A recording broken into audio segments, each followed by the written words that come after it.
El vendedor más grande del mundo, capítulo 18.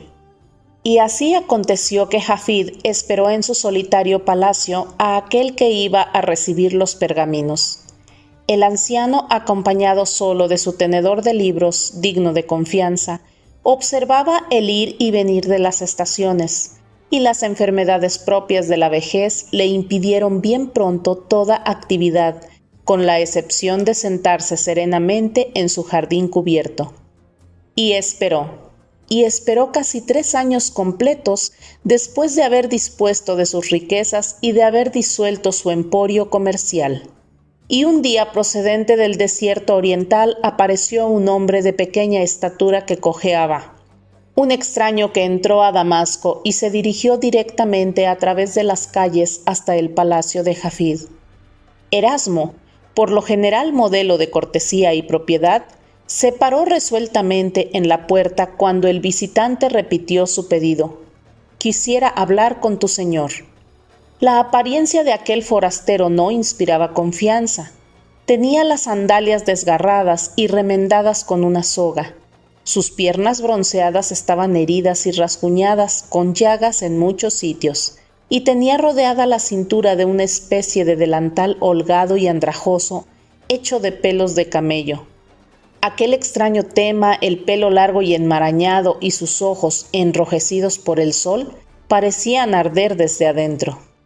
Mientras sostenía con mano firme el picaporte de la puerta, Erasmo le preguntó: «¿Qué es lo que buscas de mi señor?».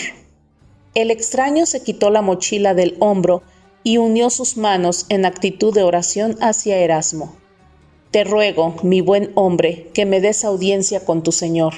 No busco hacerle daño ni le pediré limosna. Permíteme que él escuche mis palabras y luego me iré de inmediato si lo ofendo».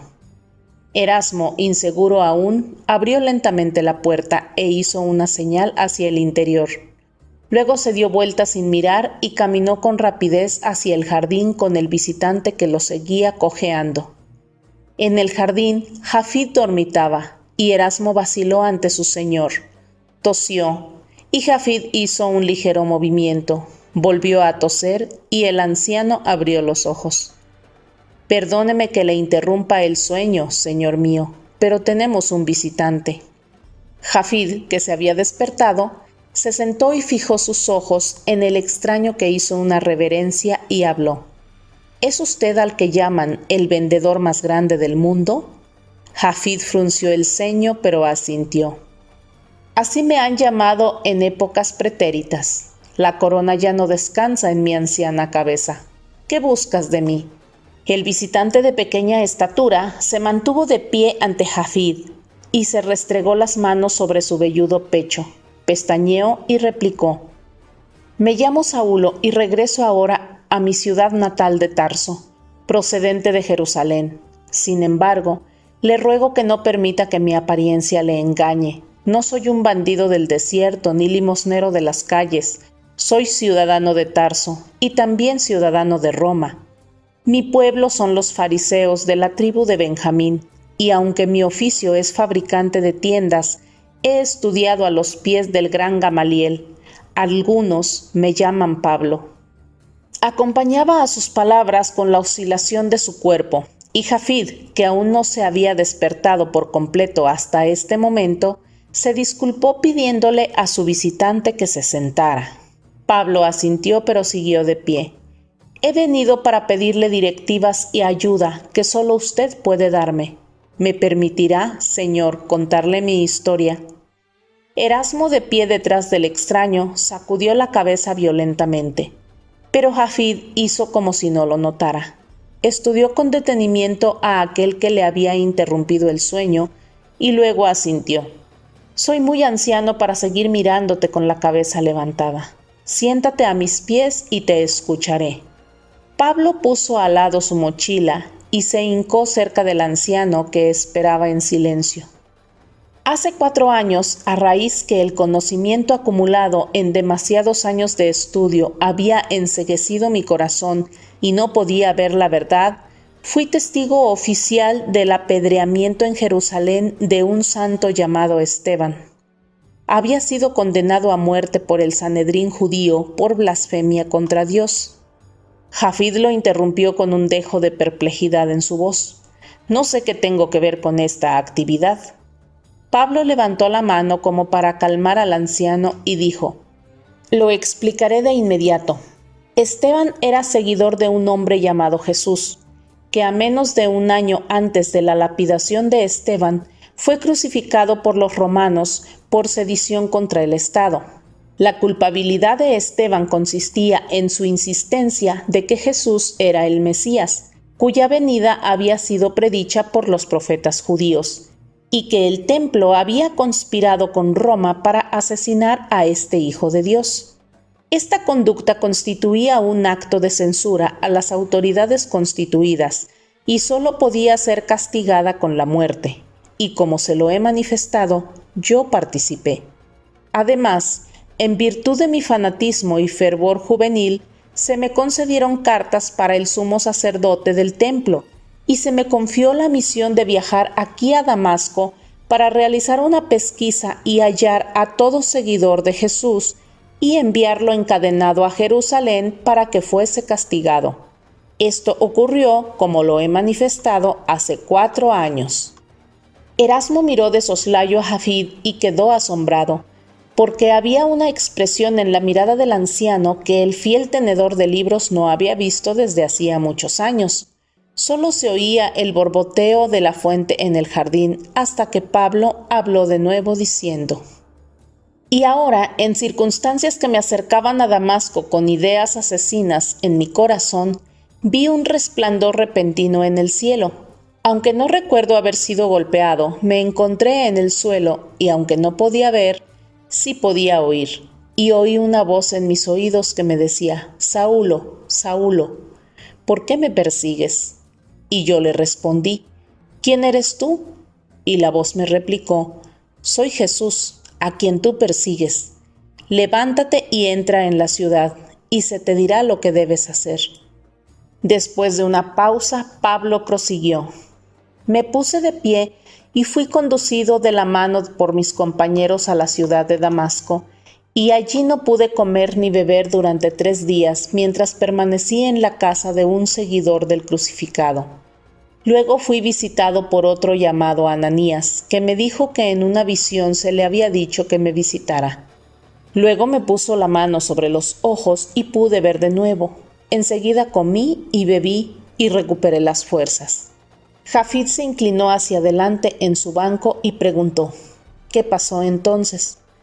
Fui llevado a la sinagoga y la presencia de un perseguidor como yo de los seguidores de Jesús infundió temor en todos sus discípulos. Pero prediqué de todas maneras y mis palabras los confundieron, porque ahora hablaba de que aquel que había sido crucificado era en realidad el Hijo de Dios. Y todos los que me escuchaban sospecharon una tetra de mi parte, porque ¿no había provocado estragos en Jerusalén? No los pude convencer del cambio que se había operado en mi corazón y muchos conspiraron amenazándome de muerte, de manera que escapé por sobre las murallas y regresé a Jerusalén. Pablo guardó silencio por un instante y luego prosiguió: En Jerusalén se repitió lo que había acontecido en Damasco. Ninguno de los discípulos de Jesús se acercaba siquiera a mí, aunque se había recibido noticia de mi predicación en Damasco. No obstante, continué predicando en el nombre de Jesús, pero sin resultados. Por todas partes que hablaba, antagonizaba a aquellos que me escuchaban, hasta que un día fui al templo, y mientras me hallaba en el atrio observando la venta de palomas y corderos para el sacrificio, oí de nuevo la voz. ¿Y esta vez qué te dijo?, preguntó Erasmo antes de darse cuenta de lo que decía. Jafid sonrió a su viejo amigo y le hizo señas a Pablo para que continuara. La voz me dijo: Tú has tenido la palabra durante casi 4 años, pero le has comunicado a muy pocos la luz. Hasta la palabra de Dios debe venderse a la gente o de lo contrario no la oirán. ¿No hablé en parábolas para que todos se entendiesen?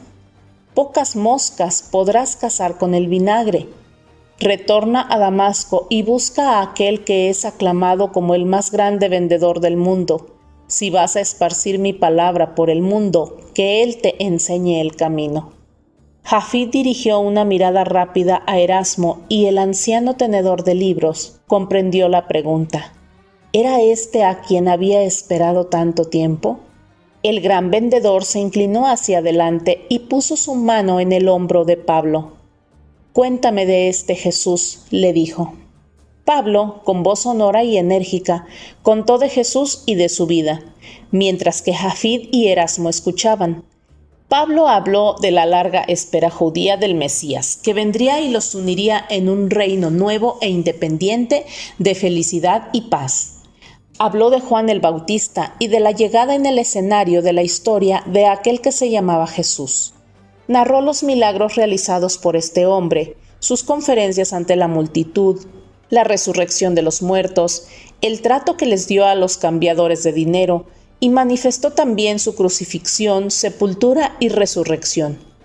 Finalmente, como para dar más impacto a su historia, Pablo metió la mano en sus alforjas y sacó un manto rojo que puso en la falda de Jafid. «Señor, tiene consigo todos los bienes terrenales que dejó este Jesús, todo lo que tenía o compartió con el mundo, hasta su vida. Y al pie de la cruz, los soldados romanos echaron suerte sobre este manto. Lo recobré después de muchas diligencias y búsquedas cuando estuve por última vez en Jerusalén». Jafid se puso pálido y le temblaron las manos al dar vuelta el manto manchado de sangre. Erasmo, alarmado por el aspecto de su señor, se acercó al anciano. Jafid continuaba dándole vueltas al manto hasta que halló una pequeña estrella cosida en la vestidura, la marca de Tola, cuyo gremio hacía los mantos vendidos por Patros. Junto a la estrella había un círculo cosido dentro de un cuadrado, la marca de Patros. Y mientras Pablo y Erasmo observaban, el anciano levantó el manto y lo frotó tiernamente contra sus mejillas. Jafid sacudió la cabeza. Imposible. Miles de mantos habían sido hechos por Tola y vendidos por Patros en los años en que comerciaba a lo largo de las rutas de las caravanas. Apretando aún el manto y hablando en un ronco susurro, Jafid dijo: «Dime lo que se sabe del nacimiento de este Jesús». Pablo le dijo: «Dejó nuestro mundo con muy poco, había entrado a él con menos. Nació en una cueva en Belén durante la época del censo de Tiberio». La sonrisa de Jafid parecía casi infantil para los dos hombres, al observar con asombro, porque las lágrimas comenzaron a correr por las arrugadas mejillas del anciano. Se las enjugó con la mano y preguntó: ¿Y no salió también la estrella más brillante que el hombre ha presenciado jamás y que alumbró encima del lugar del nacimiento de ese bebé? Pablo abrió la boca, pero no pudo decir nada, ni era necesario. Jafid levantó los brazos y abrazó a Pablo, y esta vez ambos lloraron mezclando sus lágrimas. Finalmente, el anciano se puso de pie y llamó a Erasmo: «Fiel amigo, ve a la torre y vuelve con el cofre. Por fin hemos encontrado a nuestro vendedor».